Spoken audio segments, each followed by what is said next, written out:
नाजरीन, क्या बेटे, क्या बेटियां, क्या पोते, क्या पोतियां, सबकी जानों का नजराना पेश करने के बाद आज इस्माइल हानिया ने तहरीके आज़ादी और मजलूम फ़लस्तीनियों के लिए अपनी जान ही तो बची थी जो कि उनके हवाले कर दी। आपको बताएं कि इस्माइल हानिया जो कि आलम इस्लाम के हर फर्द की दिलों की धड़कनों की आवाज़ थे, बल्कि सिर्फ आलम इस्लाम नहीं बल्कि दुनिया के किसी भी मजहब और मसलक और लिसान से ताल्लुक़ रखने वाले किसी भी फर्द जो कि इंसानियत पर यकीन रखता है, उनके ज़मीर की आवाज़ थे। आज वो सबको अफसुर्दा कर गए। इस्माइल हानिया पर जालिम दुश्मन ने बुज़दिलों की तरह घात लगाकर वार किया। उनकी आवाज़ को बंद करने की कोशिश तो की गई, मगर जालिम दुश्मन तारीख का ये सबक भूल गया कि जुल्म फिर जुल्म है, बढ़ता है तो मिट जाता है, खून फिर खून है, बहता है तो जम जाता है।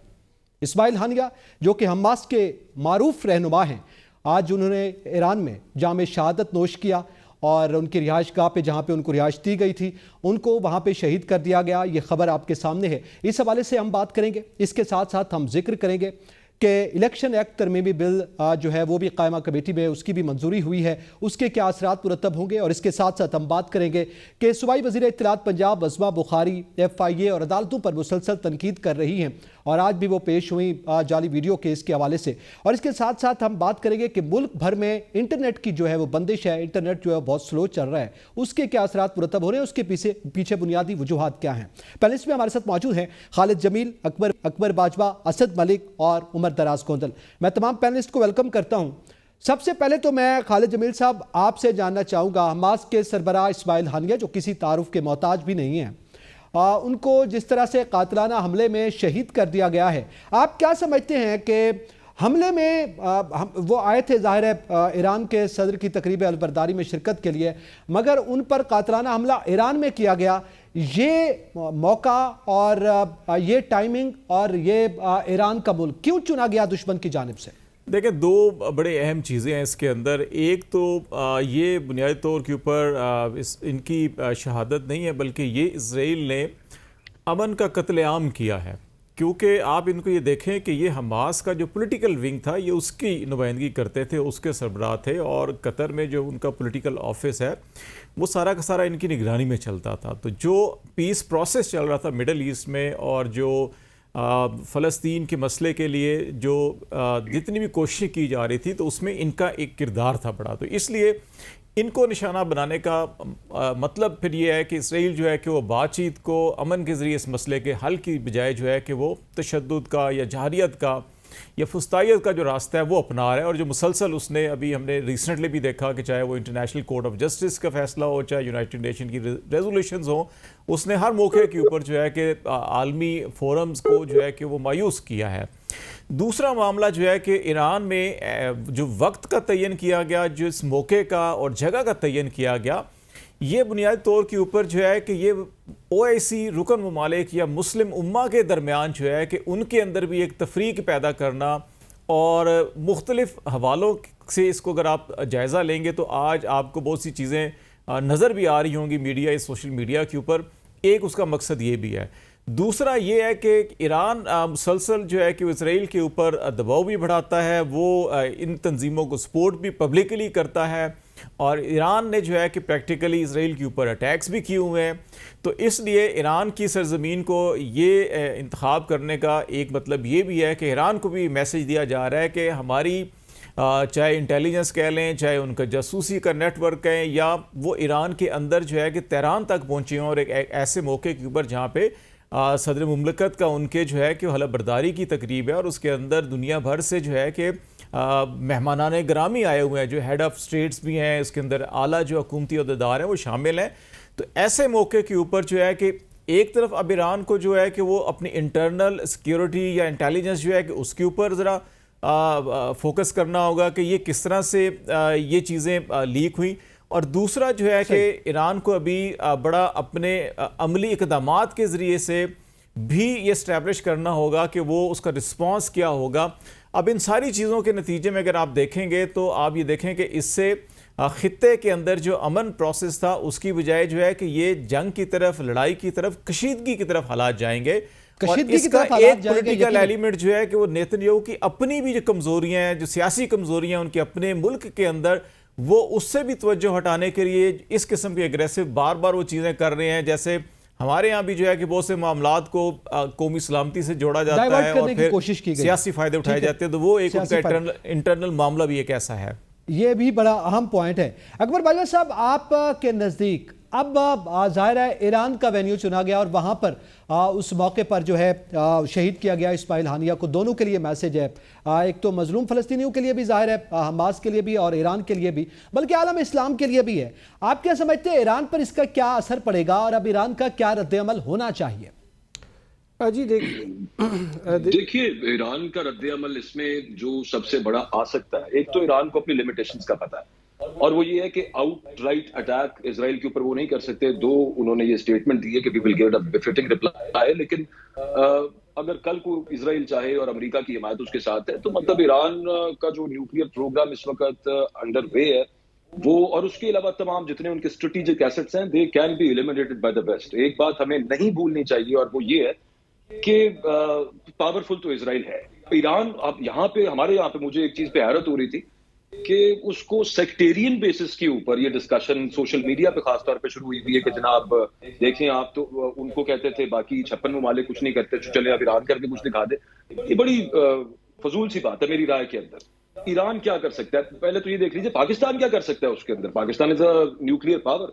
आप थोड़ी देर पहले देखिए आपकी जो फॉरेन ऑफिस ने प्रेस रिलीज इशू की है उसमें इसराइल का नाम ही नहीं है। मतलब इस तरह से कि मतलब उन्होंने किया क्या है, उनकी एक्स्ट्रा टेरिटोरियल असैसिनेशन की बाकायदा तारीख है, लेकिन उसको सिर्फ एक एडवेंचरिज्म कह के हमने जो है we have swept it under the carpet.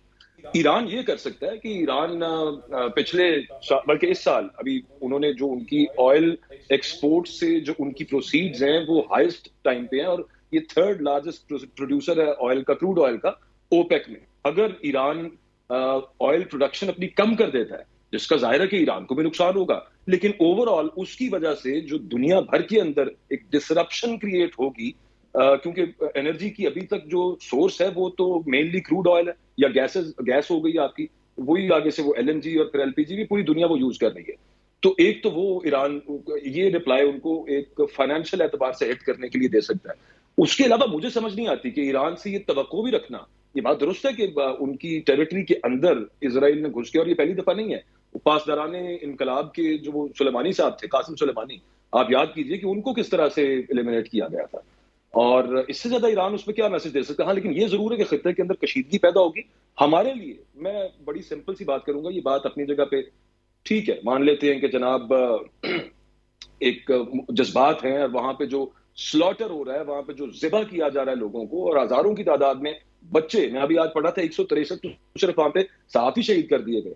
वो अपनी जगह पे जरूर है मामला, लेकिन मैं एक रियलिस्टिक पॉइंट ऑफ व्यू से ये जरूर कहूंगा कि इस सब मामले के बाद कुछ ना कुछ रिटेलिएशन जिस भी नौयत की ईरान करेगा उसका पाकिस्तान पे इम्पैक्ट ऐसे आएगा कि इस वक्त पूरी दुनिया इंटरकनेक्टेड है और जहां भी किसी किस्म की कोई जंग होती है या इस तरह के ये मामला जो चल रहे हैं, ये अगर पहले हमें तवक्को थी कि खुदा ना खास्ता एस्केलेट ना हो जाए, अब इसके एस्केलेट होने के चांसेस मजीद हो चुकी है। और फिर आखिरी बात वही वो जो अल्लामा इकबाल फरमा गए थे कि जुर्म ज़ईफी की सजा मर्गे मफाजात, तो इसको थोड़े कहे को ज्यादा जानिए, इससे ज्यादा क्या कर सकता है ईरान। ठीक है, अच्छा इसी पे असद मलिक साहब आप क्या समझते हैं, क्या इस शहादत के बाद गजा और इसराइल के दरमियान जंगबंदी मुमकिन है? जी देखिए, ये कासिम सुलेमानी का भी जिक्र हुआ था और इसके साथ देखिए कि जब जो ईरानी सदर थे उनका भी जो हेलीकॉप्टर का जो क्रैश हुआ था उस पे भी जो शकूक व शुबहात जो थे वो यही जा रहे थे कि ये इज़राइल जो है उसके पीछे हो सकता है। अभी जब ये इस्माइल हानिया जो है ये जैसा कि आपने भी शुरू में बताया कि ये एक उनके स्पोक्स पर्सन थे, पॉलिटिकल जो उनके जो उनका हमास का जो विंग था ये उसको रिप्रेजेंट करते थे। ये बातचीत, ये सियासी आदमी थे, ये मिलिटेंट नहीं थे। तो उनको जो इस तरह असैसिनेट करके एक मैसेज भी दिया गया कि शायद जो अभी देखिए कि वेस्ट से भी इसराइल के ऊपर जो है वो ये आ रहा था, प्रेशर आ रहा था कि आप जंगबंदी करें, आप इसको मामले को जो है ख़त्म करें। अमेरिका के जो इलेक्शन भी आगे आ रहे हैं, वहाँ से भी जो है वो जो ट्रंप जो है वो भी जो बाइडेन की पॉलिसी थी इसराइल के ऊपर वो उसको क्रिटिसाइज़ करते रहे। तो अभी जो जंगबंदी के जो अगर उन्होंने ये जिस तरह से इनको असैसिनेट किया है तो मेरा नहीं ख्याल कि वो जंगबंदी में वो इंटरेस्टेड होता है। अदरवाइज़ इस तरह के तो लोगों को प्रमोट किया जाता है, जो पॉलिटिकल फेसेस होते हैं कि जो निगोशिएट करते हैं उनको तो प्रमोट किया जाता है अगर आपने बातचीत करनी हो। अगर बातचीत नहीं करनी तो फिर इसी वजह से इनको एलिमिनेट किया जाता है। ठीक है, मतलब जाहिर है इसराइल मजीद कशीदगी चाह रहा है। अच्छा, इसी पे जैसे अभी असद मलिक साहब ने बात की, उमर दराज आप क्या समझते हैं अब बैनुल-अक़वामी सतह पर इस वाक़े के क्या असरात होंगे और बिलखुसूस इस्लामी ममालिक का क्या रद्द-ए-अमल होना चाहिए? देखिए, इस्लामी ममालिक इस पोजीशन में नहीं है। आप देख लें कि किस तरीके से खुल के हमारे हुक्मरान जो हैं उन्होंने इसको कंडेम किया है, या दो अगर मुख्तलिफ फॉरेन जो ऑफिसेज हैं जो उसमें अल्फाज का चुनाव किया गया है, हम कितने मोहतात हैं। जाहिर है कि इस्माइल हानिया साहब जो है वो एक बड़ा नाम थे और इस पूरी रेजिस्टेंस मूवमेंट के अंदर उनका किरदार है। बेशक वो पॉलिटिकल ब्यूरो को देखते थे या पॉलिटिकल फेस थे, लेकिन बहरहाल उनका इस तरह से शहीद हो जाना एक बड़ा सेटबैक है इस पूरी तहरीक के लिए। लेकिन ये बात भी ठीक है कि बज़ाहमत की तहरीकें जो है वो नजरिए की बुनियाद के ऊपर और उस अप्रोच की बुनियाद के ऊपर जिंदा रहती हैं, वो लीडरशिप की बुनियाद के ऊपर जिंदा नहीं रहती। लेकिन लीडरशिप का हमारा रोल तो होता है और एक्सपीरियंस मैटर करता है। अब इससे असरात क्या होंगे, इसके असरात जाहिर है हमें आने वाले दिनों के अंदर देखेंगे। वो लोग जो है वो उस सिलसिले में कशीदगी भी बढ़ेगी और फिर जो सीज फायर की बातें हो रही थी शायद अब उस तरह से चीजें ना हो। ईरान के हवाले से भी दबाव एक आएगा। एक तो चले हमास का मामला अपनी जगह के ऊपर है, लेकिन ईरान के ऊपर चूंकि ईरान की सरजमीन के ऊपर उनकी जान गई है तो ईरान के ऊपर बहुत सारे सवालात उठेंगे कि आप उनको उनकी हिफाजत क्यों नहीं कर पाए। हाल ही में जिस तरह भी जिक्र हुआ कि उनके अपने जो सदर हैं उनकी जान गई हेलीकॉप्टर के क्रैश के ऊपर, वो सवालात थे। फिर इवन उनके जो एटॉमिक प्रोग्राम के साथ जुड़े हुए उनके साइंसदान थे, उनकी जिस तरीके से जान गई, इससे अंदाजा होता है कि इसराइल ने ईरान के अंदर कितना पेनिट्रेट किया हुआ है। उनके स्लीपर सेल्स मौजूद हैं, उनके एजेंट्स मौजूद हैं जो इस्तेमाल होते हैं। और ईरान अब अपने उनके लिए एम्बेरसमेंट है, इसमें कोई शक वाली बात नहीं है। वो उस एम्बेरसमेंट को मिटाने के लिए क्या करता है, ये कि आया वो कोई इसराइल के ऊपर उस तरह से जैसे पहले मिसाइल फायर किए, कोई कागजी कार्रवाई के स्कोर सेटल कर दिया, या वाकईदन कोई मेजर कदम उठाता है। उसकी वजह यह है, इससे पहले हमने देखा कि कासिम सुलेमानी साहब की जान गई थी और उनको एक उसमें निशाना बनाया गया था। अब ये ईरान के घर में ये सब कुछ हुआ है, तो ये कोई अच्छा वाकया नहीं हुआ ओवरऑल। लेकिन एक बात और है, मेरा ख्याल ये है कि मुसलमान बड़े इस वक्त डिफेंसिव भी हैं और बड़े अपोलोजेटिक किस्म का रवैया अपनाए हुए हैं। एक निश्चित हुई लाहौर में जहां पे हमास के लोग आए हुए थे, कोई जब ये सारा सिलसिला शुरू हुआ या चल रही तो उन्होंने हम लड़ रहे हैं, हम शहादतें दे रहे हैं, अगर हमें मरने से खौफ नहीं आता, हमें जान देने से खौफ नहीं आता, तो बाकी मुसलमानों को क्या मसला है। कम से कम हम आपको ये तो नहीं कह रहे हैं हमारे साथ लड़ें, दलेरी से बात तो करें, या दलेरी से बात नहीं कर सकते कोई ऐसी बात तो ना करें जिससे कम से कम इसराइल को फायदा हो या कोई शय पहुंचे। तो कहा हम जानवरों की कुर्बानियों से नहीं घबरा रहे, या हम नहीं थके ना हम थकेंगे, तो बाकी मुस्लिम दुनिया को भी थकने की या परेशान होने की जरूरत नहीं है। आपके मफादात है, हमारे हुक्मरान जाहिर है जिस जो पहुंचते हैं वो इतनी आसानी से कहीं से अप्रूवल लेके पहुंचते हैं। बहुत सवाल आते हैं, सिस्टम बड़ा मजबूत है दुनिया में जो इसराइल को सपोर्ट करने वाला है, लेकिन जिम्मेदारी बढ़ गई।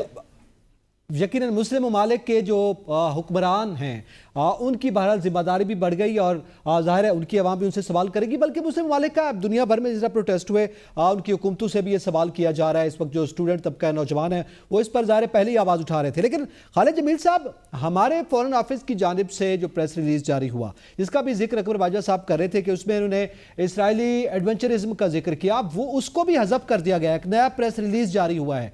हम इस हद तक डिफेंसिव क्यों हैं? देखिए, मेरा ख्याल है कि हमारी अपनी ज़ाती कमज़ोरियाँ भी हैं। हम इंटरनली भी पॉलिटिकली बहुत वीक हैं। हमारा विजन अभी क्लियर नहीं है कि हम खड़े कहाँ हैं दुनिया के अंदर। हम समझ नहीं आ रही कि हम बयान तो ये देते हैं कि हमने तमाम दुनिया के साथ यकसा अपने तल्लुकात कायम रखने हैं, चाहे वो रशिया है, चाइना है, अमेरिका है। अपने जो नेशनल इंटरेस्ट है उसके तनाजुर के अंदर हम तमाम के तमाम अपने मफादात का तहफ़्फ़ुज़ करने के लिए तल्लुकात रखेंगे। लेकिन हम कुछ बेसिक प्रिंसिपल्स के ऊपर जो है कि हम स्टैंड लेने से घबराते हैं। उसकी रीज़न यही है कि क्योंकि हम आप पॉलिटिकली देखें, आप मॉरली देखें, आप लीगली देखें, इस वक्त सारा का सारा जो स्ट्रक्चर है गवर्नमेंट का और तर्ज हुक्मरानी का, वो बड़ा बैसाखियों के ऊपर खड़ा हुआ है और उसको एक्सेप्टेंस इंटरनली भी और एक्सटर्नली भी वो नहीं है जो एक मुमलिकत की या एक हुकूमत की होती है, वो नहीं है। तो इसकी वजह से आप अपने दोस्त ममालिक के अंदर देखें आपकी अपनी वो वर्थ नहीं रही है। तो ऐसे हालात के अंदर आपने बड़ा अपोलोजेटिक और बड़ा एक मुताज जो है कि वो रवैया अख्तियार करना होता है। दूसरी तरफ इसमें एक और जो अगर आप ओवरऑल सिचुएशन देखें, हम अभी OIC की बात कर रहे थे, मुस्लिम ममालिक की बात कर रहे थे, अगर आप इसराइल को देखें दुनिया के नक्शे के ऊपर तो आपको ऊपर टॉप से आपको लबनान, फिर शाम, फिर जॉर्डन है, फिर सऊदी अरेबिया है और फिर मिस्र है कि ये ममालिक हैं जिन्होंने इसराइल को 3 अतराफ से घेरा हुआ है। चौथी तरफ जो है इसराइल का जो समंदर है, समंदर में एक तरफ जो है ऊपर टॉप के ऊपर आपको टर्की मिलेगा और दरमियान में आपको आके वहाँ पे साइप्रस है। अब अगर ये सबसे ज़्यादा बड़ी सरहद जो है कि आपको जॉर्डन और फिर आपको इजिप्ट की नज़र आती है कि जो इसके साथ लगी हुई है, और फिर आप ये देखें कि उनके साथ तल्लकात भी किसके हैं ज़्यादा, सफारती भी और सियासी भी तल्लकात किसके हैं। तो अगर आपने इसराइल को आप घुटनों के बल बिठाना है या मुज़ाकरात के ऊपर मजबूर करना है बिठाने के लिए, तो जिनके बॉर्डर्स लगते हैं सबसे पहले आप क्या करते हैं, आप कहते हैं चलिए हमारा ज़मीनी या फ़िज़ाई राब्ता मुनक़ता कर देते हैं, हम एक सोशल बाईकाट करते हैं। अब वो भी नहीं हम कर पाते, नहीं मुमकिन, हमारे अंदर जो है बड़ी तकसीम होती है। तो अगर आप यही फैसला कर ले OIC की चलें हमने इससे फ़िलहाल डिप्लोमेटिकली, पोलिटिकली, सोशली, इकनॉमिकली जो है कि इसके साथ तल्लकात नहीं रखने जब तक कि हम ये फ़लस्तीन का मसला जो है पुरअमन तरीके से हल नहीं हो जाता। तो इसके बाद सिर्फ एक रास्ता रह जाएगा, समुद्री रास्ता जो साइप्रस, और इस रास्ते से जो इसको यूरोप के साथ मिलाता है, बाकी तमाम जगहों से ये बिल्कुल ब्लॉक हो जाएगा। मजबूर तो किया शायद जा उससे भी हो सकता सके, है। लेकिन हम शायद वो सोचने के लिए भी तैयार नहीं है। बिल्कुल सही, ये बड़ी अहम मुस्लिम ममालिक चाहें जो बिलखुसूस करीब हैं बॉर्डर एरिया, उनके बॉर्डर लगते हैं, तो यकीनी तौर पर उसको मजबूर किया जा सकता है, मगर बहरहाल एक पुरस्रार नौयत की खामोशी है। यहाँ पे वक्त हुआ एक ब्रेक का, साथ रहिए। Welcome back. ज़रा दाखिली सियासी सूरत हाल का भी जिक्र करते हैं और जो कुछ पार्लियामेंट में हुआ उसका भी जिक्र करेंगे। इलेक्शन एक्ट तरमीमी बिल जो है वो कायमा कमेटी से मंजूर हुआ है। अकबर बाजा साहब, आप क्या समझते हैं कि अब किसी भी आज़ाद उम्मीदवार का किसी सियासी जमात में जाना जो है वो फिर नाकाबिल तनसीख होगा, किसी और जमात को ज्वाइन नहीं कर सकते? ये तरमीम की गई और जाहिर है मखसूस नशिस्तों का जो फैसला आया उसके बाद ये सूरत हाल हमें देखने में मिल रही है। आप क्या समझते हैं, क्या ये बिल आखिरकार कल को PTI के अलावा पाकिस्तान तहरीक नून और पाकिस्तान जो पीपल्स पार्टी है उनके लिए, या हुकूमती जमातें जो दीगर शामिल हैं, उन सब के लिए मुश्किलात खड़ी नहीं करेगा? दुरुस्त फरमा रहे हैं आप सिर्फ ये देखिए कि ये कितना आसान हो जाएगा अगर ये बिल, वैसे तो ये अभी देखना है कि इसका रेट्रोस्पेक्टिव इफेक्ट है, क्योंकि अभी तक तफसीली फैसला नहीं आया। तफसीली फैसला आएगा तो उसमें ये पता चलेगा कि ये इलेक्शन एक्ट की तशरीह की है जज साहिबान ने, या फिर जज साहिबान ने कॉन्स्टिट्यूशन के जो आर्टिकल हैं उनमें उनकी तशरीह की है। तो अगर तो तफसीली फैसले में ये हुआ कि उन्होंने आईन पाकिस्तान की उन शिकों की तशरीह की है, तो ये उन्हीं का काम है तशरीह करना, क्योंकि ये सुप्रीम कोर्ट ही करती है अक्रॉस द वर्ल्ड। जहां जहां पे कॉमन लॉ और उसके अलावा जहां पे डेमोक्रेसी है वहां पे सुप्रीम कोर्ट का ही काम होता है। लेकिन बड़ा अनफॉर्चुनेट है कि पाकिस्तान में यहाँ पे इस वक्त की जो सूरत हाल है, जो पोलराइजेशन है, उसकी वजह से ये इस तरह की हरकतें की जा रही हैं और फिर जिन बैसाखियों के सारे ये हुकूमत खड़ी हुई है। लेकिन आप सिर्फ ये तसव्वुर कीजिए कि अगर किसी तरह से ये जो कह रहे हैं कि हम ये बिल बनेगा, इसको एक्ट बना देंगे और उसके बाद सुप्रीम कोर्ट का फैसला हम ओवरराइड कर जाएंगे, उसको ओवर रूल कर देंगे इस एक्ट के थ्रू, तो आप सिर्फ ये सोचिए कि कल को बड़ा सादा सा मामला है, सूरत हाल यहीं से स्टार्ट होगी कि किसी भी सियासी जमात का इलेक्शन उठा के ये कहा जाएगा कि आपने इलेक्शन ठीक नहीं करवाए और उसके बाद प्रेसिडेंट वो वाला मौजूद है, आपको निशान नहीं मिलेगा। जो कि आज तो वैसे सुप्रीम कोर्ट कह रही ना कि गलत तशरीह की। यकीन कीजिए कि इलेक्शन कमीशन जब कहता है ना कि हमने गलत तशरीह नहीं की, तो वो ठीक कहता है। उस फैसले के अंदर एक्चुअली यही लिखा हुआ था कि आप इनको इंतखाबी निशान नहीं मिलेगा। तो कल को बड़ा आसान सा मामला है कि किसी भी पॉलिटिकल फोर्स को आप टोटल सिस्टम में से आउट कर देंगे। मैं आपको एक बड़े मजे का केस सुनाता हूं, मेरे जहन के अंदर आ गया। 1725 में एक ब्रिटिश कोर्ट में एक केस आया, उसका नाम है एवरेट वर्सेस विलियम्स।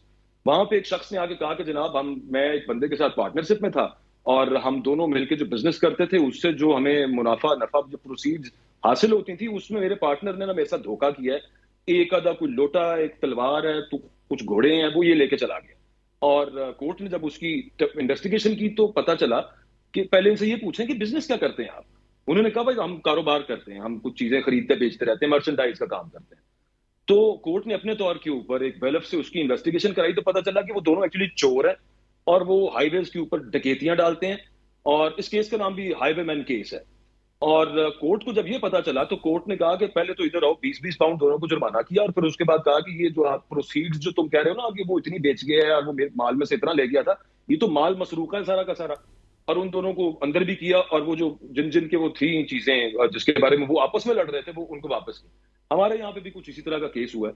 अब आप सही। उसको अगर पाकिस्तान पे इम्प्लीमेंट कर दें तो बदकिस्मती से ना हम बरतानी है ना यहाँ पे अदालतें फैसले भी दे दें, तो वो अच्छा यहाँ पे जो चोर हैं ये वो तो बेचारे वैसे उनके पास जो माल मसरूका था वो छोटा मोटा आम था, यहाँ पे तो मैंडेट चोर बैठे रहे, तो वो उन्होंने फिर यही काम करने जो करने, और आगे उसका जो इम्पैक्ट आएगा ये कोई भी बंदा सोच सकता है कि आगे इसका असर इन्हीं के ऊपर क्या इम्प्लीमेंट हो जाएगा, लेकिन बात अभी की करें तो ये भी that remains to be seen what is written there in the detailed judgement of supreme court. उसके बाद देखा जाएगा। अच्छा, इसी में असद मलिक साहब, आपके नज़दीक आप क्या समझते हैं? ज़ाहिर है ये इलेक्शन तरमीम फौरी तौर पे जो है हो सकता है कुशन मिल जाए जो कुछ हुकूमती जमातें चाह रही हैं, मगर तहरीक इंसाफ की मखसूस नशिस्तों का मामला, अगर उनको मखसूस नशिस्तें नहीं मिलती इस तरमीम के बाद, तो आप क्या समझते हैं क्या उनकी जानिब से कोई तौहीन अदालत की कार्रवाई की जा सकती है?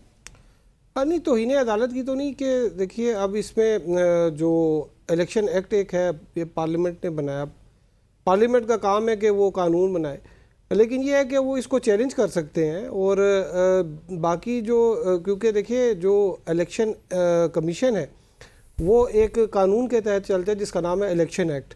अगर उसमें पार्लियामेंट कोई उसमें अमेंडमेंट करती है, कोई तरमीम करती है, तो इलेक्शन कमीशन ने उसको फॉलो करना है।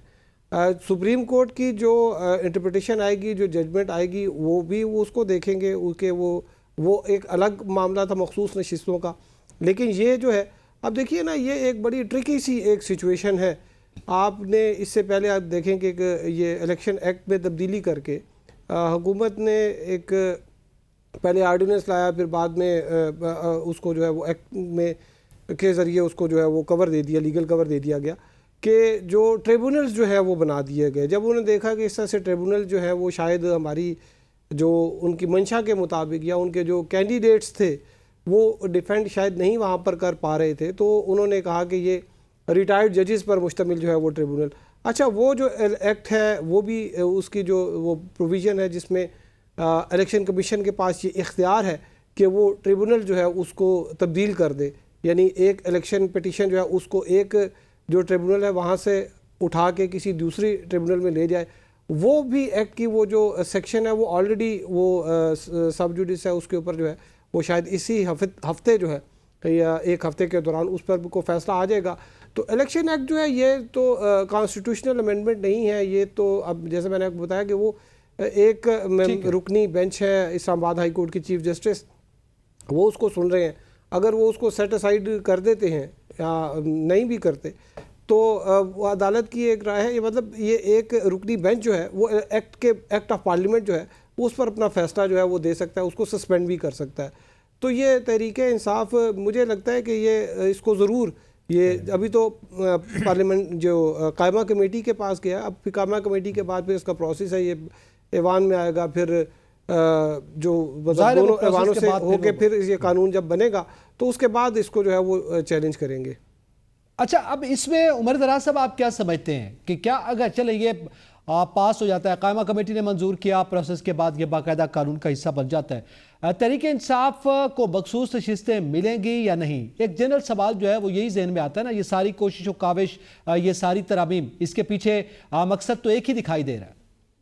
अच्छा, मेरे ख्याल से बिल का इशू तो नहीं है, क्योंकि ये एक्ट ऑफ पार्लियामेंट है और act of parliament simple majority के साथ आप उसको अमेंड भी कर सकते हैं, पास भी कर सकते हैं। तो गवर्नमेंट के पास एज ऑफ दिस मोमेंट वो मेजॉरिटी है। मेरे लिए सवाल नहीं है और ये भी सवाल नहीं है कि तहरीक इंसाफ को नशिस्तें मिलती है या नहीं मिलती। मेरे लिए इंपॉर्टेंट सवाल ये है कि सुप्रीम कोर्ट का रिएक्शन क्या होगा।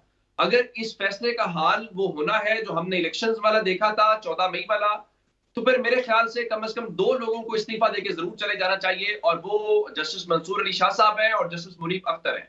ये मैं बात इसलिए कर रहा हूं कि वो मुस्तकबिल के चीफ जस्टिस हैं। अगर गवर्नमेंट ने इससे पहले अपने जाहिर है उनको कहीं से शायद जरूर होगी ना, अदरवाइज तो वो काम नहीं करेंगे। अगर तो वो इंप्लीमेंट फैसला करवाने से पहले ये सब कुछ कर, एक तो रेट्रोस्पेक्टिवली आप कर नहीं सकते, आप इस तरह करेंगे तो इसका मतलब है कि आप टेक्निकली सुप्रीम कोर्ट को ताला लगा रहे हैं। आइंदा कोई फैसला आया करेगा, गवर्नमेंट जो है वो एक्ट ऑफ पार्लियामेंट लाया करेगी और कहा करेगी हम इसको 1960 से रेट्रोस्पेक्टिवली जो है वो इंप्लीमेंट कर रहे हैं, तो इस तरह से सुप्रीम कोर्ट फारिग हो जाएगी। अब ये मुस्तकबिल के दोनों चीफ जस्टिस हैं जिन्होंने काजी साहब के पास बाद मंसूर साहब ने आना है, उसके बाद जस्टिस मुनीब ने आना है।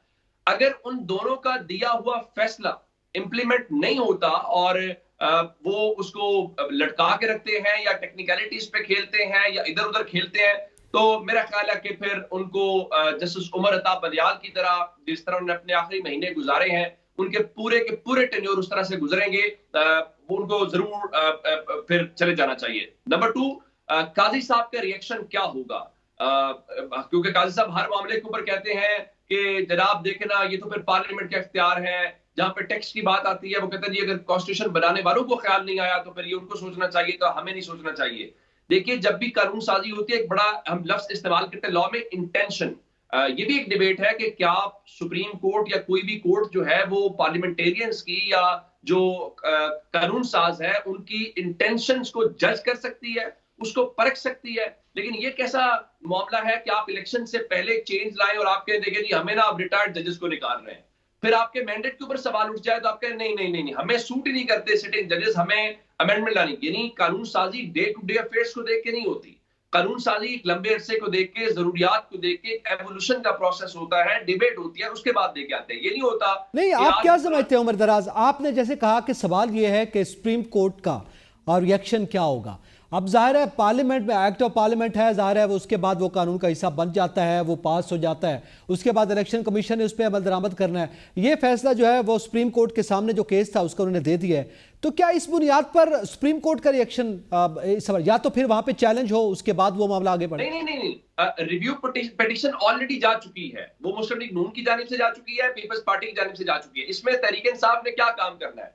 तहरीक इंसाफ जाएगी उन जजेस के पास कि आपने ये फैसला दिया था, ये इलेक्शन कमीशन इसके ऊपर रोड हेड कार है, और इलेक्शन कमीशन भी रजिस्ट्रार के जरिए इबहाम दूर करने के लिए रुजू कर चुका है। चूंकि ये फुल कोर्ट का मामला है, इस पे आप इसको खेल नहीं सकते, और रिव्यू का ग्राउंड बड़ा कम होता है। यानी आप देखें ना कि सेम बेंच है, उन 13 जजेस नहीं फैसला करना है, आपने उनको कन्विंस करना है कि भाई आपके फैसले के अंदर ये सुकम है, ये नया फैक्ट सामने आया है, नई चीजें आई हैं, तो आपने गलत फैसला किया है। तो जजेस को कायल किया, ये बड़ा मुश्किल काम होगा। मेरे ख्याल से ये काजी साहब का भी इम्तिहान होगा, ये सुप्रीम कोर्ट का इम्तिहान होगा, इसको 13 रुकनी बेंच ने सुनना है। इख्तलाफ अपनी जगह के ऊपर है कि जी वो 3 जजेस ने ये बात की, 8 जजेस ने वो बात की। मेरे ख्याल से गवर्नमेंट मिस कैलकुलेट कर रही है। गवर्नमेंट का अंदाजा ये है कि उस तरह से जिस तरह पहले खेलते रहे, जी हम इलेक्शन नहीं करवाएंगे, जी एक साथ होना चाहिए, जी पैसे नहीं है, इस बार ऐसा नहीं हो पाएगा।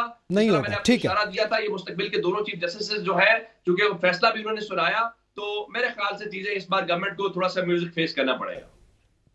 अच्छा, इसी पे खालिद जमील साहब आप क्या कहते हैं? ज़ाहिर है एक जानिब तो ज़ाहिर कमेटी से मंजूर हुआ, ये लग रहा है कि यह कानून का हिस्सा बन जाएगा, दूसरी जानिब अभी जो है वो डिटेल वर्डिक्ट नहीं आया, तहरीरी तौर पर देखा जाए बखसूस नशिस्तों का जो फैसला है कि उसमें क्या कुछ है।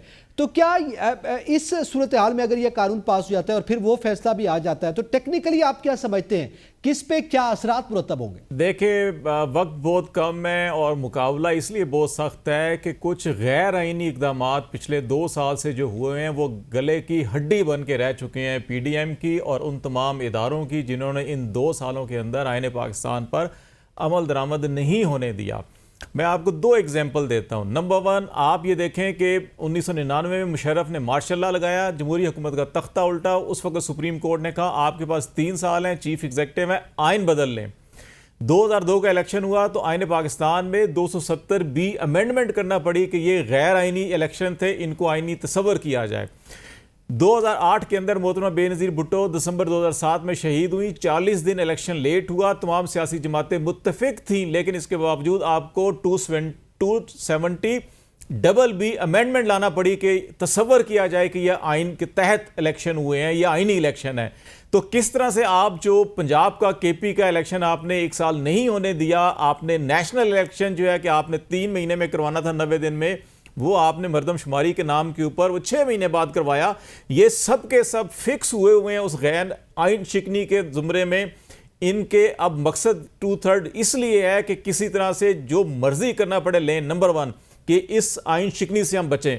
दूसरा ये है कि लोगों का ख्याल है कि ये चीफ जस्टिस साहब को एक्सटेंशन देना चाहते हैं। नहीं जनाब, ये चीफ जस्टिस को एक्सटेंशन नहीं देना चाहते, सिर्फ ये पूरी की पूरी अदलिया को रिवैम्प करना चाहते हैं। ये एक हाई कोर्ट से उठाकर दूसरी हाई कोर्ट में जजों को भेजना चाहते हैं। ये सिविल सर्विस के अंदर जो है कि उसमें आपकी आर्म फोर्सेस भी हैं कि उनके मुलाजमीन की जो हद है रिटायरमेंट की उसको बढ़ाना चाहते हैं।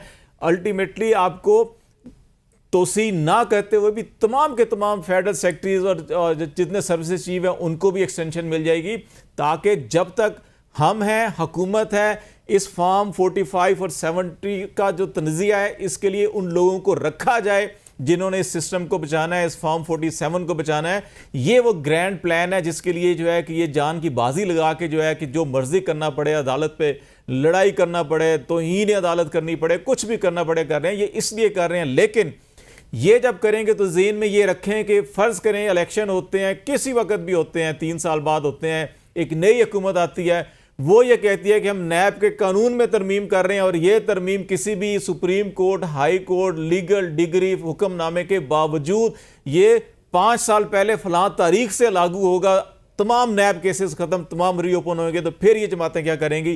क्या उस वक्त एहतजाज करेंगी कि जनाब हमें क्यों गले का फंदा डाल रहे हैं, ये तो कानून बदला था, पार्लियामेंट ने, अदालतों ने हमें रिहा कर दिया था, अब हमें पकड़ा जा रहा है, माजी के ऊपर इतलाक नहीं होता। तो ये 2 चीज़ें इनको सोचनी पड़ेंगी। अगर ये नहीं सोचेंगे तो आगे भी खाई और पीछे भी कुएं हैं, इनके साथ कुछ नहीं हो सकता। ठीक है, सूरत हाल जो है वो यह माजी में भी बहुत सी ऐसी कानून साजियाँ और उस पर कुछ सियासी जमातों के हमने मज़ामत भी देखी और फिर ख़ुद भी वो उसका यकीनी तौर पर ये तारीख में हमने देखा है। मज़ीद भी गुफ्तगू करेंगे, एक ब्रेक के बाद साथ रहिएगा। Welcome back. हम ज़रा बात करेंगे गुजरात में हुए उस वाक़े की जो कि एंटी करप्शन की टीम पर हमला किया गया है और PTI के MNA हैं इम्तियाज़ अहमद चौधरी साहब, उनको बाकायदा तौर पर अगवा करके ले जाया गया। अकबर बाजवा साहब, ये क्या मामला है कि कुछ अफराद आते हैं, वो टीम पर हमला करते हैं और फिर एक बंदे को अगवा करके कस्टडी से ही ले जाया जाता है। अब ये मुल्क है, राजवाड़ा है, क्या हो रहा है? आपको कुछ समझ में आ रहा है? जी जी, मेरी समझ में बिल्कुल आ रहा है, बल्कि आपकी भी समझ में आ जाएगा। आपने अक्सर देखा होगा कि वो रिक्शों के पीछे, ट्रकों के पीछे, वैसे वो बड़ी विजडम की बातें होती हैं, कई दफा वो अक्सर लिखा होता है कि प्यार से कर लवा लेकिन तनख्वाह बड़ी थोड़ी है। तो यहाँ पे मामला ये है कि मार्शल लॉ तो ला लवा लेकिन पैसे नहीं है। तो वो जब नहीं लग सकता तो फिर हरकतें तो वही चल रही हैं और फिर उसी तरह से चलाने की कोशिश की जा रही है। ये इम्तियाज साहब की आपने बात की, आप जरा देखिए कि इस वक्त PTI के सोशल मीडिया पे क्या क्रैकडाउन हुआ है। कोर्ट्स के अंदर जो इस वक्त पिटीशंस लगी हुई हैं वो आप मामला देख लें कि क्या वो कितने ज्यादा लोगों को उठाया गया। मैं आपको अभी बता रहा हूँ, 3-4 फैमिलीज ऐसी हैं कि जो डर के मारे, हर बंदा नहीं उस तरह से यार मतलब स्टैंड कर सकता इतनी हीट, तो वो अभी तक वो कोर्ट में ही नहीं गए, उन्होंने FIR नहीं करवाई थी। उन लोगों की कोशिश होती है यार हमारा बच्चा बच जाए, कोई मामला इस तरह से चल जाए। तो अच्छा, इसको आप यहाँ पे रखिए, ये सोशल मीडिया के साथ जो हो रहा है, उससे पहले जितना रन अप टू इलेक्शंस में होता रहा, उसके बाद जो सब कुछ हो रहा है, ये भी आप इम्तियाज साहब की बात कर रहे हैं, उसके अलावा और बहुत सारे लोगों की कहानियां आ रही हैं। तो बड़ी सादा सी बात है, बुनियादी तौर पर मार्शल लॉ होता क्या है? आपका जो आइन है, जो constitution of Pakistan, it is held in abeyance, it is held in abeyance right now. उस पे वो एक मुअत्तल है इस वक्त, अगर एसेंशियली अगर उसकी बात की जाए। ये भी थोड़ी देर पहले खालिद साहब भी जो बात कर रहे थे वो यही बात है कि भाई आपने इलेक्शंस देख लीजिए कि जो आपने 90 दिन में KP और पंजाब की असेंबलीज में करवाने थे, उसके बाद आपके जनरल इलेक्शंस आगे आपने वो नहीं करवाए। आप इसेंशियली आइन के ऊपर अमल नहीं कर रहे। अच्छा, आइन में जो सबसे इंपॉर्टेंट चीज होती है ना, वो आपके आर्टिकल्स हैं फंडामेंटल राइट्स से रिलेटेड। उसको सुप्रीम कोर्ट ने हमेशा उसको गार्ड करना होता है, ना सिर्फ कॉन्स्टिट्यूशन को और खास तौर पे उन फंडामेंटल राइट्स को। This is what is called a democracy. बुनियादी तौर पे वगरना अगर फंडामेंटल राइट्स नहीं तो कौन सी जमहूरियत और कहाँ की बातचीत। ये सारा कुछ जो आपके सामने हुआ है, ना यहाँ पे लोगों की जबरदस्ती पार्टियां छुड़वाई गई, प्रेस कॉन्फ्रेंसेज होके जबरी प्रेस कॉन्फ्रेंसेज आपने देखी हैं, लोग किस तरह से उठाए गए वो आपने देखा। Right to peaceful assembly, right to peaceful assembly नहीं, यहाँ पे एक जमात को आपने ना कॉर्नर मीटिंग तक नहीं आपने करनी थी। अच्छा, right to freedom of expression, आप फ्रीडम ऑफ एक्सप्रेशन नहीं दे रहे। तो बुनियादी तौर पे क्या है, इसको फिर यही कह सकते हैं ना प्यार से कि बस वो खुदा की कसम लगा देना था, लेकिन वो पैसे नहीं है इतने कि हम माशाल्लाह लगा सके। ठीक है, वरना ठीक है, फिर वही बात है ना कि बाज़ दफ़ा वो कुछ गाड़ियों के पीछे लिखा होता है पास कर या बर्दाश्त कर, या फिर हारन देकर पास करें। तो अब सूरत हाल वो भी नहीं रही ना, अब तो पास वाला मामला भी नहीं है। लेकिन मैं सिर्फ मलिक साहब आपसे जानना चाहता हूँ, ये अगवा होने वाले एमएनए जो हैं इम्तियाज चौधरी साहब, वैसे ये बड़ी अजीब बात है ना कि एक टीम पर, एंटी करप्शन की टीम पर हमला कर दिया गया है। तो ये एक यानी पहले हमने देखा कि ठीक है बंदे उठाए जाते हैं, नामालूम अफराद लेके जाते हैं, लेकिन उनके भाई ने उसके बाद इंकशाफ किया। उन्होंने कहा उन पर प्रेशर था कि पार्टी छोड़ दो, लेकिन वो खान साहब के साथ डट के खड़े हैं, उन्होंने पार्टी नहीं छोड़ी, इसलिए जो है उनको अगवा किया गया। तो ये उनकी जानिब से इल्ज़ाम आयद किया गया है। आप क्या समझते हैं, क्या ये उसी सिलसिले की एक कड़ी है, हुकूमत की जानिब से ये एक और फिस्तायत की मिसाल हमें देखने में मिल रही है? देखिए, गुज़िश्ता रोज़ भी इमरान खान जो है उन्होंने जब अडयाला जेल में वो बात कर रहे थे, मीडिया से बातचीत कर रहे थे, तो वो उस पर उन्होंने कहा कि हमारे कोई 25 जो हैं ये कोई सोशल मीडिया के जो एक्टिविस्ट हैं उनको भी उठा लिया गया। अहमद वकास जंजुआ जो हैं उनके ऊपर, जो इंटरनेशनल मीडिया कोऑर्डिनेटर थे, उनके ऊपर जो है वो दहशतगर्दी का, बारूदी मवाद का, क्लाशनकोफ का जो है वो केस डाल दिया गया और उनके जो JIT है, बड़ी हाई प्रोफाइल JIT जो है वो बनाई गई। और अब मुझे जो थोड़ा सा कल मुझे पता चला था कि वो उसमें अब उनसे वो पूछ रहे हैं जी आपके साथ और मज़ीद कौन थे। अब उनको तो उनके साथ तो कोई सोशल मीडिया के लोग होंगे ना जिनसे उनका कोई इंटरेक्शन वगैरह होता है, तो वो उनके जो है वो भी पूछ रहे हैं कि जी हमने बाकी लोगों को भी जो है वो अरेस्ट करना है। तो अब ये जो जिस तरह से ये जो गुजरात का जो वाक़या है, अब इस तरह की जो चीज़ें जो है ये तो देखें ना आप, लेकिन इसमें एक और दूसरी चीज़ ये भी है कि जब हेबियस कार्पस की अगर कोई पिटिशन डालता है तो उसमें भी कोई इतने ये लोग जो उठाए जाते हैं वो खुद ही आके बयान दे देते हैं। एक तो वाक़या बिल्कुल मेरे सामने का ये रावलपिंडी से जो राजा बशारत हैं PTI के, इनके भतीजे हैं मेरे ख्याल में राजा नासिर, इनको उठाया गया, अदालत लगी, उन्होंने कहा जी पेश करें, फिर दिन वो 4 दफ़ा अदालत जो है वो डिफरेंट इंटरवल के साथ उस दिन लगती रही और 12 बजे फिर उन्होंने कहा जी कि आप पेश करें, नहीं तो मैं कंटेम्प्ट का नोटिस इशू करूँगा, मैं वारंट जारी करूँगा SP के। तो फिर रात को उनको जो है वो तकरीबन 11:15 बजे अदालत में पेश किया गया और 11:15 बजे वो आगे कहते जी मैं तो अपने किसी दोस्त के साथ था और मैं अपनी पिटिशन विड्रा करना चाहता हूँ। अब उसमें जो है वो जज भी क्या करे, ये उनका बस ये था कि जो राजा नासिर कहते चलो मुझे वो छोड़ रहे हैं। तो अभी जिन जिन लोगों को उठाया गया, किसी ने आके कोई इस्तगासा नहीं फाइल किया, कोई दायर किया कि मुझे फलां ने उठाया था, मुझे फलां ने उठाया था। तो जब तक वो खुद आके ये नहीं करेंगे तो जाहिर है चलती रहेगी। अच्छा खालिद जमील साहब, आप क्या समझते हैं नामालूम अफराद का? अच्छा पहले तो ये भी है ना कि किसी आज़ाद शख्स को डाल लिया, किसी को गिरफ्तार कर लिया, एक शख्स जो एंटी करप्शन से पहले ही है, यानी एक ज़ेर हिरासत शख्स को फिर से अगवा कर लिया गया है। ये आप आमतौर पर हम देखते हैं कि उसके अपने साथी होते हैं जो करते हैं, लेकिन यहाँ सूरत हाल में उलट दिखाई दे रही है। देखिए, एतजाज़ पहले अवाम रोती थी, सहाफ़ी रोते थे, सिविल सोसाइटी रोती थी, सियासतदान रोते थे, वकला रोते थे, सियासी वर्कर परेशान हाल रोते थे कि जी नामालूम अफराद हमें अगवा कर लेते हैं। ठीक है, अभी चले शुक्र है कि सरकारी इदारे भी हमारी सफ में शामिल हो गए हैं कि जी एंटी करप्शन की तहवील से भी अब नामालूम अफराद जो है कि वो सियासतदानों को या किसी को अगवा करके लेके जा सकते हैं। ये बड़ी बचकाना सा बयान है जी कि हम जा रहे थे और हमला हो गया और अगवा कर लिया गया। ये बिल्कुल ऐसी है जैसे आपको याद होगा कुछ अर्सा पहले सियालकोट जेल के दरवाजे से भी इमरान रियाज को अगवा कर लिया गया था, CCTV सारी मौजूद थी। अब भी असद जो है कि वो अहमद वकास जुआ का जिक्र कर रहे थे कि उनके घर में रात को 3-4 बजे जाके CCTV फुटेज मौजूद है कि गिरफ्तार करके ले जा रहे हैं, मास्क लगाए हुए चेहरों के ऊपर जो है, और FIR बनती है 2 दिन बाद कि जनाब इनको G10 ग्रीन एरिया से पकड़ा, गोला बारूद मवाद बरामद किया गया। मेरा ख्याल है इन्होंने मजाक बना के रख दिया है पाकिस्तान को, कानून को, आइन को। और कोई बात भी करने वाली होती है, कोई ऐसी बात तो करें कोई बच्चा भी यकीन कर ले। ऐसी बातों के ऊपर जो बच्चे भी यकीन नहीं करते, हंसते हैं। अब तो यकीन जाने, पहले तो अफसोस होता था, तशवीश लाक होती थी कि ये क्या हो रहा है, अब हंसी आती है कि यार इतने बचगाना, ये पता नहीं कहाँ कहाँ से ऐसे हीरे ढूंढ के लाए हैं। और मुझे तो अभी कभी कभी ये गुमान होता है कि ये जो सिविल सर्विस के अंदर या ऐसे इदारों के अंदर जो सिलेक्शन प्रोसेस है उसके अंदर कहीं ना कहीं खामियां ज़रूर होंगी कि कैसे कैसे लोग जो हैं कि सिलेक्ट होकर ऐसी ऐसी पोजीशन पे पहुंच जाते हैं और ऐसे ऐसे बचगाना लतीफ़े जो हैं, शगुफ़े छोड़े जाते हैं कि जिसकी वजह से सिर्फ आपका इदारा नहीं, पूरा का पूरा मुल्क, पूरे के पूरे मुल्क का निज़ाम दुनिया में बदनाम हो रहा है। ये सोचना चाहिए हमें। अभी भी आपको इस सिलेक्शन प्रोसेस, मेरिट, ये सारी चीज़ें, इस पे आपको हैरत होती है? आप एक प्रैक्टिकल जर्नलिस्ट हैं और बहुत हमसे बहुत बेहतर खुद जानते और समझते हैं। अगर वाजिद साहब इसमें आप कोई इनपुट देना चाह रहे हैं? जी, मैं सिर्फ ये कहना चाह रहा था खालिद साहब की बात पे कि ये जानबूझ के करते हैं। ये बेवकूफ बिल्कुल नहीं है। इस वक्त मामला वहां पे आन पहुंचा हुआ है कि ये इस तरह के लुग़्व इल्जामात जो कि बिल्कुल अनबिलीवेबल हों, ये जानबूझ के इस वजह से लगाए जाते हैं कि आपको ये बताएं कि भाईजान we are powerful, we are all mighty, और हम ये करेंगे और धड़ल्ले के साथ करेंगे। आपने जो करना है आप कर लें, ये इनका मकसद है। ये ऐसा नहीं है कि इतने बेवकूफ हैं कि इस तरह के इल्जामात लगाते हैं और फिर वो कहते हैं कि यार जग घसाई होगी। आपको अपनी पावर दिखा रहे हैं भाईजान। ठीक है। अच्छा, अब उमर दराज गुंजल साहब, ये मामला भी है अपनी जगह पे, लेकिन अब तो सूरत हाल यहाँ तक आन पहुंची पाकिस्तान में कि हमने देखा गैस की लोड शेडिंग होती थी, बिजली की लोड शेडिंग होती थी, आज इंटरनेट की लोड शेडिंग का मामला भी हमें फेस करना पड़ रहा है। तो क्या अब हमें इंटरनेट भी किस्तों में मिलेगा?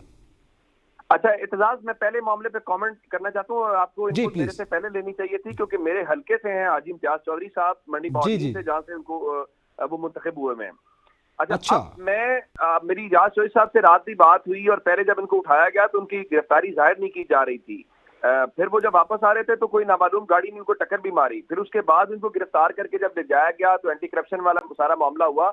तो ये जो गुजरात के इलाका शादीवाल का है, वहां पे ये एक नई कहानी घड़ी गई। मैं वो उसमें आपको एक वाकया बताना चाहता हूँ। ये आमतौर पर आप सुनते हैं ना, पंजाब पुलिस का एक स्टाइल होता है कि पंजाब पुलिस ने जब वो पुलिस मुकाबला करना होता है तो वो क्या करते हैं, कहते हैं जी वो मुलजिम को लेके जा रहे थे तो मुलजिम पार्टी ने जी वो फायरिंग की, फायरिंग के दौरान वो फरार हुआ और साथियों की फायरिंग से खुदा न खासा इस किस्म के वाकयात हैं।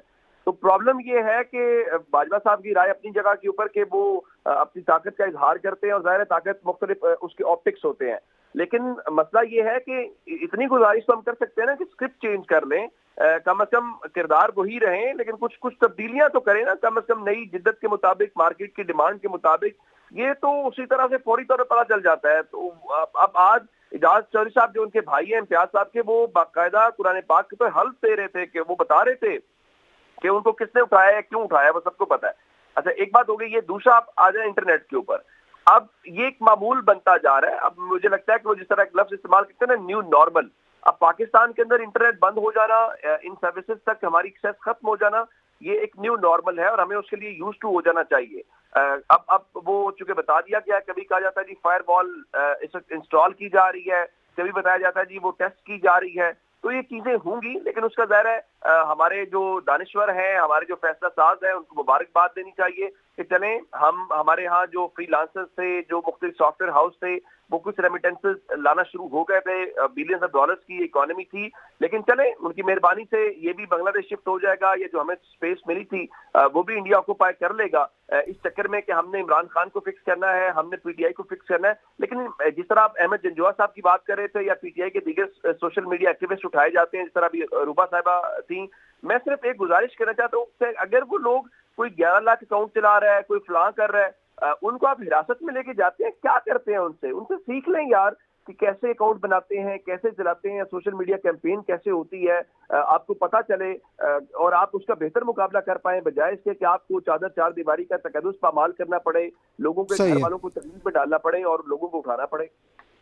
यकीनी तौर पर ये एक बड़ी सूरत है, लेकिन अब उन्होंने वो यही सोचा ना बांस रहेगा ना बांसुरी बजेगी कि एक एक बंदा क्या उठाएं, इंटरनेट पे लोड शेडिंग कर देते हैं। अच्छा, इसमें अकबर बाजवा साहब आप क्या समझते हैं कि जैसे अभी ये जिक्र किया, उमर दराज ने भी इस बात का जिक्र किया है कि हमारे फ्रीलांसर्स हैं, आईटी सेक्टर की जो बरामदात हैं उसका सबसे बड़ा हिस्सा खुद हमारे वफाकी वज़ीर ख़ज़ाना औरंगज़ेब साहब गुज़िश्ता रोज़ भी इस पर बात करते हुए दिखाई दे रहे हैं, और फिर उन्होंने इस अज़्म का भी इजहार किया कि हम आइंदा सालों में 4 अरब डॉलर्स तक इसकी जो है बरामदात बढ़ाना चाहते हैं। एक जानिब आप ये बात कर रहे हैं, दूसरी जानिब सूरत हाल ये है कि हम इंटरनेट को ही बंद कर रहे हैं, तो फिर कैसे ये बरामदात बढ़ेगी?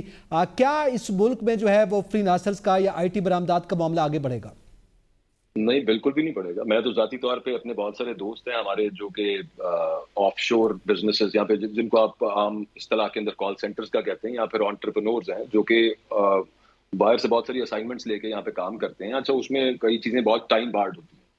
मतलब ये मिसाल आपको मैं देता हूँ कि यहाँ पे मेरे एक दोस्त हैं, वो काम करते हैं मेडिकल बिलिंग का। अब वहां पे आपने अगर एक चीज सबमिट करनी है और वो that will be submitted in the systems abroad, UK, US, Australia, internet बंद हो गया है। अच्छा, इंटरनेट बंद होने से ये है कि ये तो पीटीसीएल हुआ आज बंद, बाकी लोगों ने उसके साथ बैकअप कनेक्शंस अपने रखे होते हैं, लेकिन मसला ये है कि मेजॉरिटी ब्रॉडबैंड यहाँ पे पीटीसीएल ही प्रोवाइड कर रहा है। तो उसकी मैं आपको अपने दोस्त की एक मिसाल ये दे रहा हूँ, जिन्होंने मुझे बताया कि एक दफा नहीं, ये उस वक्त से शुरू हुआ जिस वक्त पीटीआई की स्पेस लगती थी इलेक्शन से पहले, आपको याद होगा। कभी शारका के तारे जब आ गई है, कभी वो बंद हो गया, फिर इलेक्शन डे वाले दिन आपने देखा, फिर ये एक बड़ा शटडाउन हुआ था 9 अप्रैल 2024 को, ये रिसेंट बात है अभी, और फिर उसके बाद अब ये वाला मामला हो गया। जहन के अंदर सिर्फ यही आता है, वो जो गौलू साहब बात कर रहे थे, ये कोई वो जो फायरवॉल वगैरह जो उसकी जो तामीर कर रहे हैं या तनसीब कर रहे हैं, ये उसको टेस्ट कर रहे हैं। और दूसरी तरफ बातें ये करते हैं कि जनाब हमने इंडिया के बराबर या फिर सिंगापुर के बराबर अपनी आईटी एक्सपोर्ट्स ले जानी है। यूं होता नहीं है। उसकी बड़ी सिंपल सी वजह ये है कि लोग ये देख रहे हैं, लोग बेवकूफ नहीं है कि आप उनको कहेंगे टेक्निकल रीजंस की वजह से ये सब कुछ हो गया है। उन्हें जब एक पूरा एक हिस्ट्री नजर आती है और उसका पैटर्न नजर आता है, तो उन्हें पता है कि ये किस वजह से हो रहा है और क्या मामला हो रहा है। तो absolutely I totally endorse and agree to what Umar Daraz Gondal साहब वाज सेइंग। ये जो आपके पास अभी तक काम आ रहा है हल्का फुल्का सा, आपको पता है कि अभी तक हम 136 या 46 के करीब परसेंट जो है वो एक साल के अंदर हमने अपने आईटी एक्सपोर्ट्स बढ़ाई हैं, फ्रॉम $1 बिलियन टू 2.6 मेरा ख्याल है यहाँ तक गई है, अराउंड अबाउट 2.6। जी बिल्कुल सही। हाँ, तो वो खत्म हो जाएगा सब मामला, यहाँ पे कोई भी नहीं आएगा और ये सिर्फ ख्वाब के ख्वाब रह जाएंगे। इनको और कुछ नहीं है, अकल इस्तेमाल करने से किसने रोका हुआ है, वो ही इस्तेमाल कर रहे हैं। लेकिन नहीं, वो बात वही है कि सॉर्ट आउट करना चाहिए एक दिमाग को, एक बंदे को। और फिर ताकत ऐसी चीज होती है कि उसमें पता ही नहीं चलता। वो कहते हैं हम सारा कुछ कंट्रोल कर लेंगे। 2007 से लेके 15 तक जो दहशतगर्दी वाले मामला थे, उसके बाद इवेंचुअली ये आपकी इंडस्ट्री जो है, ये दुबई, बहुत सारे बिजनेसेस, फिर बांग्लादेश, इस तरह बहुत सारे शिफ्ट हुए थे। इसका अभी इम्पैक्ट इनको नजर नहीं आएगा, लेकिन but state of Pakistan will realise. तो आखिरकार जाहिर है इसके भी नेगेटिव असरात मुरतब होंगे। मैं अपने तमाम पैनलिस्ट का शुक्रिया अदा करता हूँ। इसी के साथ इजाजत दीजिए। अल्लाह हाफिज।